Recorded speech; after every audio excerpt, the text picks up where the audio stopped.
Hi, Facebook. Hello. Welcome to today's course on family resilience. So I know I am live. Welcome. I hope a few people will join in soon. So, how have the week been? How the week been? This week for me, it has been a week full of hard work.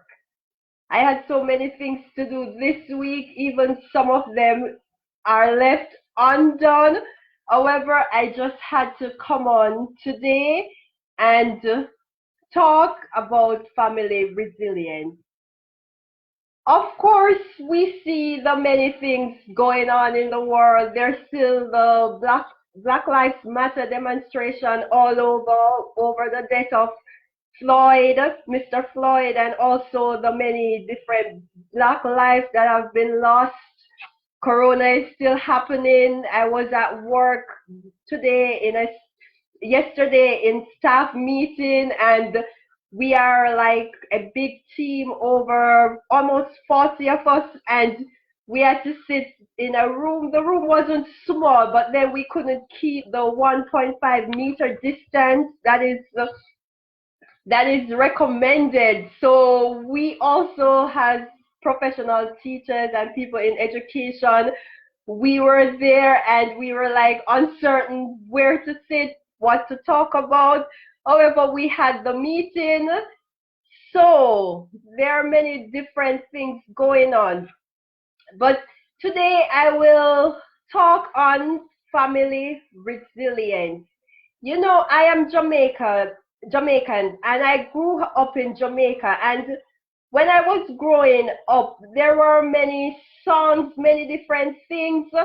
But this week, as I said, it has been a week full of hard work. And then being someone that is spiritual, because although I do resilience and I have an NGO. I also work as an early childhood educator. I am also a spiritual person. I have a personal podcast on, it's a Christian podcast also. But then I remember this popular song growing up in Jamaica when I was a teenager, and it said, in the song, there was a line that said, the eagle and the ox surround us. And I had like such a experience this week, and I'm like, we are spiritual beings. Yes, we have our work. Today is not I'm talking about family resilience. It's not on spirituality. However, everyone, we are spiritual beings, and sometimes we take things literal, because even in religious texts, David said he had to fight a bear and a lion, and people tell you about giants, and of course, it seems far-fetched. But then I was just reflecting on this thing, and I'm saying, like, for example, on the different nation flags, for example, the German flag, it has an eagle on it, also the American flag, and then the Chinese use a symbol of dragons, and then in other forms of spirituality, like in the occult, they have like animals, totems, and things like that. And I'm like, if these things, we who are ignorant, especially we that call ourselves Christians, and we don't want to, I don't want to say it this way, but many Christians, we were told, okay, we know the Christian God is the one and only God, and we stick to that. So knowledge seeking in other areas, it is not recommended, and it is many Christian preachers, they will not recommend you to read about certain things or look up certain things. However, even what is going on in the world now, it is very spiritual, and if you are not aware of it, yes, we follow the laws of the universe, even the other religions. The universe, it has certain laws. Do unto others as you would like them to do unto you. Do good, good will come back to you. However, we see many good people, people with good intentions, many good people. They're the ones that are suffering. They're the ones that are not having voices.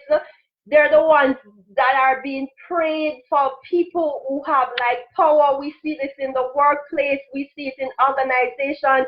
We also see this in families. So the point that I'm trying to make is life is spiritual, and nowadays there are too much information out there on the internet.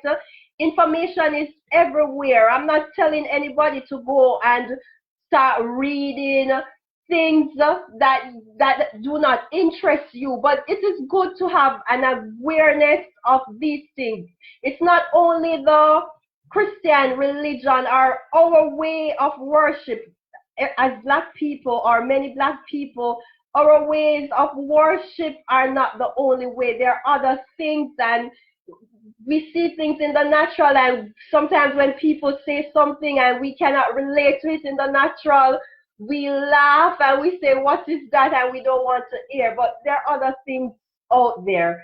Okay, that is it. But for the topic of resilience in on spirituality, I want to go deeper into this information. However, today we're doing family resilience.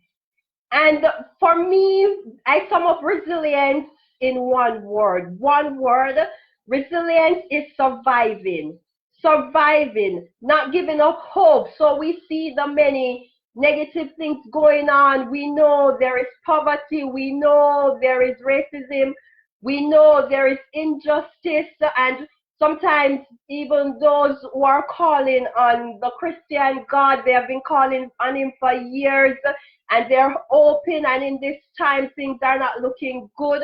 But resilience is not giving up hope. Do not give up hope no matter what. And what I've learned, because growing up as a child in Jamaica, I used to think, okay, people with money, with prominence, people with influence, their lives were okay, and of course you emulated, you wanted to be like them. But after I started experiencing, started talking to these people and things like this, you realize that we're all human beings and we're all important, and of course we're all in the circle of life. So today I'm going to talk about three things with family resilience. And family resilience, now I'm talking from the point as a family is a group of two or more people. So, and of course there are different types of families. Some people, they have lots of extended family. Me myself, I'm from a very big family. My mother has 5 children, and then I have about 8 uncles and 4 aunties, and I have many cousins. I have over 60 cousins. So I know what it is to be a part of a very big family. Also, I live alone with my son, so I am a single mother. So what happened with families? We know that no two individuals are the same. So in the family, the individual people, they have their own expectations. They will have their own ideas, their own individual needs and wants. However, as a family, we should have a shared beliefs and ideas. Shared beliefs. So we should come to the understanding, especially if you're a young family with children, parents raising children, or a young couple just coming together. They are in the dating stage and they're just coming together. That family first should be based on shared beliefs and ideas. By having this as the number one thing, you eliminate many different problems. Yes, we are in an international world and we see people getting married to people from different countries, from different cultures, different religions. However, to make life simpler, to make life simpler. And of course, I'm not laughing and I'm not discrediting the fact that, of course, love at first sight, I am an optimist, so I believe in that. So maybe you traveled and you saw someone, you didn't know anything about him, but you fell in love at first sight. So of course that will work. But what I, as resilience, in the team of resilience, what I'm saying is that if we, the first foundation of the family should be share belief, share ideas, and then many major debates will be eliminated. The religious debates, the cultural debates, things like this. Of course, I know this is the ideal thing because sometimes we have family families shacking up for one reason or another. However, know that we are a family, or know that a person, individuals are in a family, we should try to have shared beliefs. So number one thing of resilient families is share beliefs. Oh, my sister has joined. Hello, Shika. How was your week? I hope you had a wonderful week. So, and of course, one shared belief of the family is support. See, my sister now has joined me. So she's supporting me. With shared beliefs, with shared ideas as a family, you automatically support each other. So number two, organization. I know it many people will, especially if you grew up in a family like mine, a single parent family, and then my mother was the head of the family. She had the children, she had the work. The main thing was to feed her children. The main thing, of course, was to make sure that we're protected, we're clothed. But many of us know we have the luxury, we can say, let us organize family activities. Let us have shared goals in the families. Let us plan what are we going to do, and we can sit down, especially if we have like a young family just getting together and we want to have like children, or the children are young. It is easy to organize long-term and short-term goals for the family. And of course, let me read what I looked up about organization of family in order for the family to become resilient. Organization refers to family structure, mutual support, and connectedness. Resilient families possess both flexibility and stability. They are open to change while remaining nurturing and dependable. So, although things are organized, you have your set goals, you have your set plans, there is still room for flexibility, especially for families who have been together for 10, 15 years. Maybe at the beginning of the family, it was the plan to get an house for the children. You plan to have 3 kids, you ended up having your children, you needed space for all of the children. But after a while, the children, they went out by themselves, they start having their own family. Maybe it has become a goal of that family now to get like a smaller home. So of course, things that an individual needs, family wants, it changes depending on the different stage of the life cycle of the family. So it changes. So we are also to remain flexible and open, but it's good to have a goal. Where do we want to go as a family, and what do we want to do as a family? Okay, Shika, I see you said you had a good week. Your week was better than mine. I had a really hard week at work. It was too much work.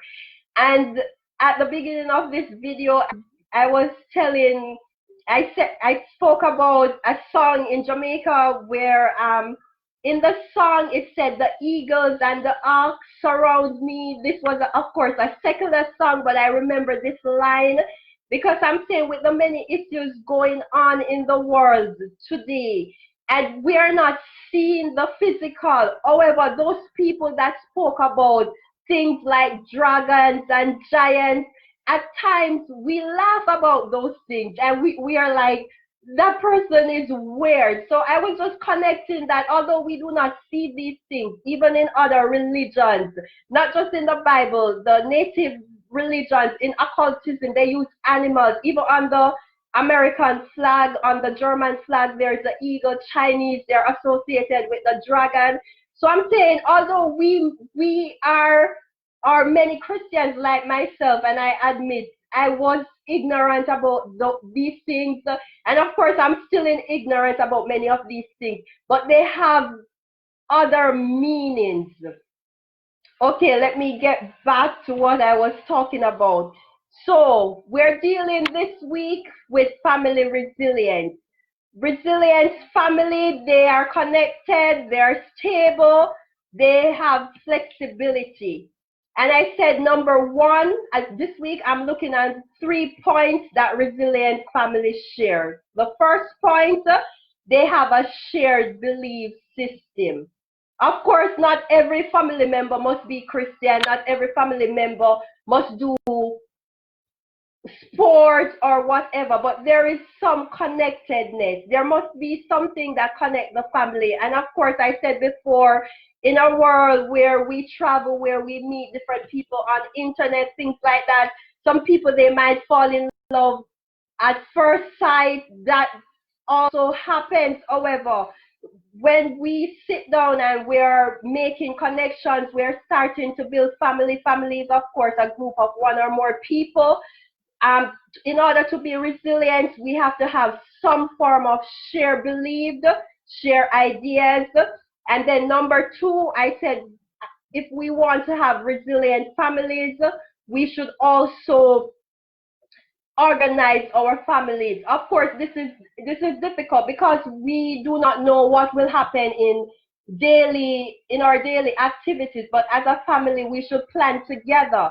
And this is easier for young couples because families with young children or families that do not have children as yet, they can sit down and plan what goals do they want to achieve, what kind of children do they want to raise, what are the material resources that they want to have in the family. And the third one is communication. There are 3 attributes of resilient families. One, shared beliefs, share ideas. Number 2, they organize themselves. They have shared goals. They plan. Of course, within this organization, there's a lot of room for flexibility, and there are also room for changes. And then the third one, communication. And in every area of our life, we have to communicate. This is it. People are, I don't know if some people can read minds, but definitely there are not many mind readers today. So, of course, we're going to communicate in a way that is respectable to each other. And of course, as family members, as individuals, no two of us are the same. Therefore, there will be times when we have different perspectives on different issues. Oh, that's why communication, it is very important. And let me read what the scientists are saying on communication. Communication should be open and clear. Of course, we know as human beings, we use lots of body language. And after being in a family for years, you start to understand other people of the family based on their gestures, based on their facial expression. But sometimes, even in families, these gestures, these facial expressions, they can be misinterpreted. So it is very good to be clear and open in the communication. So clear and open, and each member should be prepared to listen to the other views.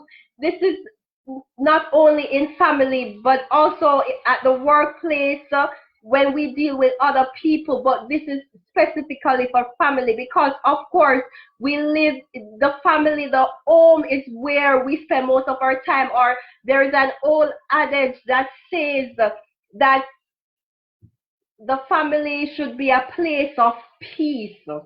So after dealing with issues at work or After seeing so many issues in the society, one wants to go home and feel secure and know that at this place I am supported, or although I have difference in opinion with my partner, I know my partner or the children, we have the best intentions for each other and we mean each other good.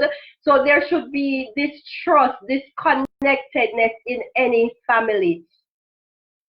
Emotions and opinions are expressed freely. So the family is not a place of dictatorship. And we know there are many room in the family for members to become dictators.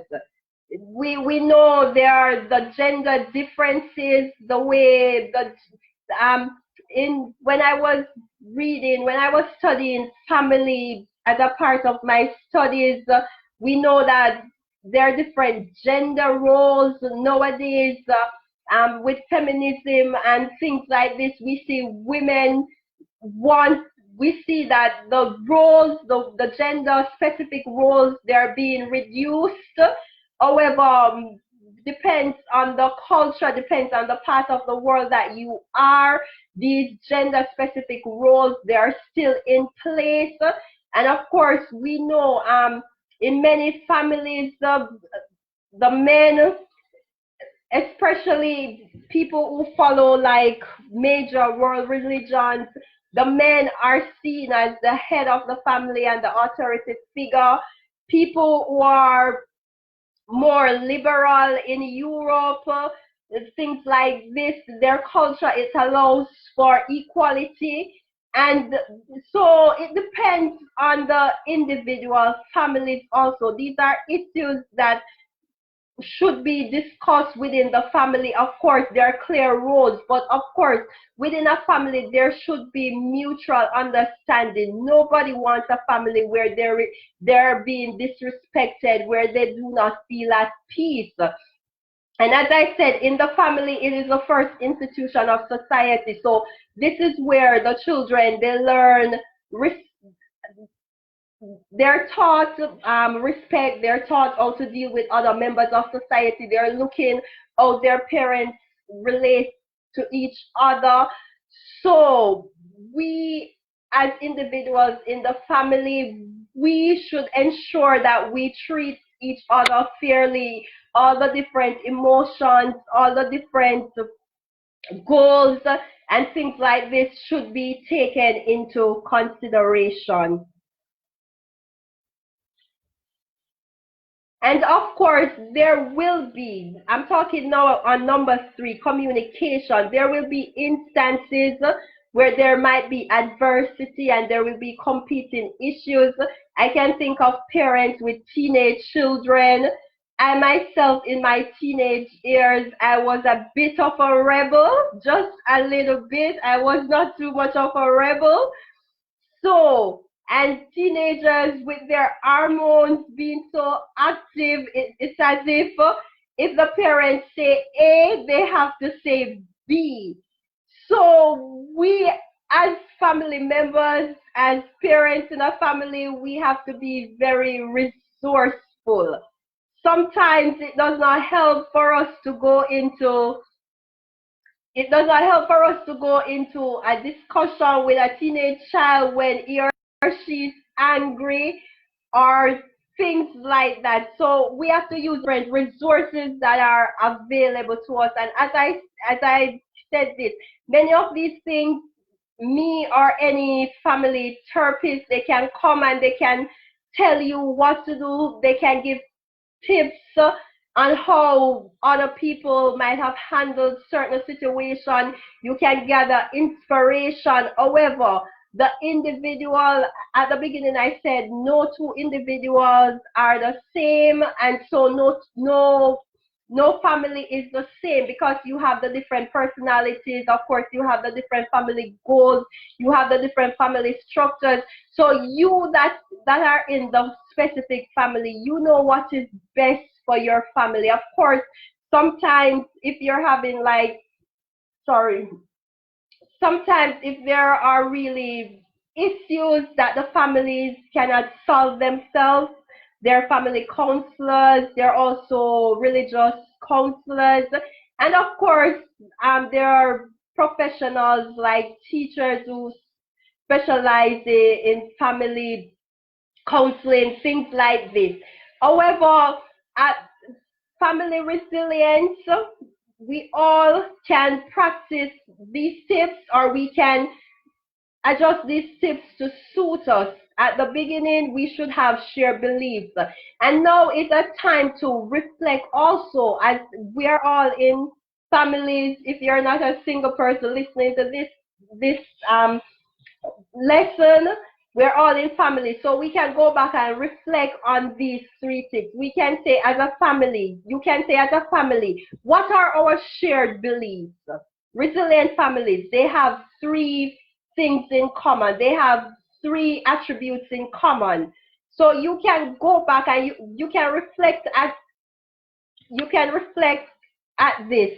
You can say, what are our shared beliefs? Sometimes, of course, we know the shared beliefs, but we do not name them, or we take them for granted. So you can go back, you can ask the children, you can ask the family members, what are some of our shared beliefs in the family? And of course, this already, it enhances family connectedness, because you are opening the lines of communication, and you're communicating with your children, and then everybody wants their voice to be heard. This also is a research that individuals love to be heard. They love to give their opinion. It doesn't matter what type of personality they have, if they don't like talking or discussing, but they like to also be involved. They like to participate.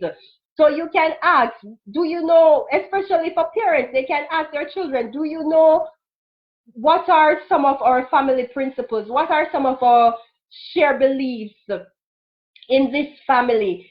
And of course, number two is the organization. From that, from establishing some of one, or maybe two, maybe three, it depends on how many shared beliefs you have as a family.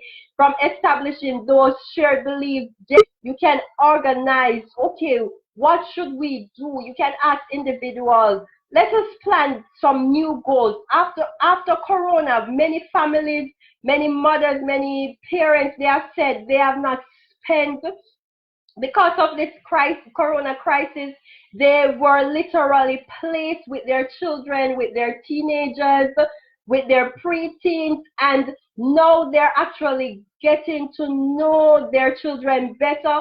So now they have time where they can sit with their kids, and they can organize. They can ask their children, what are your goals? What are your aspirations? How do you plan to reach that goal? How do you plan to reach that aspiration? And as parents, we literally have the experience. We have more experience than our children. So we can tell them some of our life experience. We can give them advice.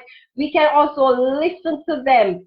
So now is a good time in this crisis to organize family organization and communication. With all of this, of course, we're communicating with each other, and then just talking, after talking with each other, being open, being respectful to let somebody know. Because of course, in some families, I know, I always said I am positive, I'm a positive voice, but I'm also not ignorant of what is happening. I know in some family it is like world war, so it's sided, especially in big families where there are maybe two or three kids, things like that. But now is the time to really look and see, go back to those shared goals. What brought the family together? What were the common points? And then, of course, now is the time to communicate, to look and say, how do we go further? How do we maybe solve any issue that might occur in the family? So that is it today on family resilience. What was the point of this? The point was for us to have resilience in our families.